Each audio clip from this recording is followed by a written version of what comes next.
Throughout thousands of years of history, humanity has conquered the highest mountains, crossed vast oceans, and even set foot on the moon. Yet, beneath the familiar blue surface of the sea, lies a world that humanity has only begun to understand. It is a realm without sunlight, where temperatures hover near freezing and immense pressure can crush almost any machine ever built by humans. This is Challenger Deep, the deepest known point in Earth's oceans, located within the Mariana Trench in the western Pacific Ocean. On January 23, 1960, two men set out to accomplish a mission that no one had ever achieved before. Jacques Piccard and Walsh climbed aboard the Bathyscaphe, Trieste, a small metal vessel engineered to withstand the crushing pressure of the deep ocean.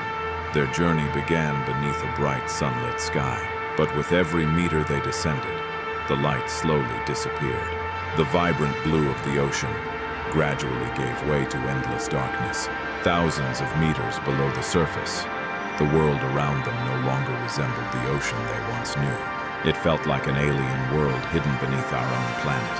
After nearly 5 hours of descending through darkness, Trieste finally reached Challenger Deep, almost 11 kilometers beneath the ocean's surface. At that depth, the pressure was more than 1,000 times greater than what humans experience at sea level.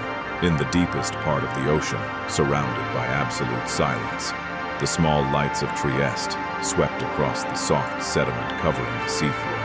What the two explorers witnessed would forever change humanity's understanding of life in the deep ocean. Because even in a place where survival seemed impossible, life had found a way to exist.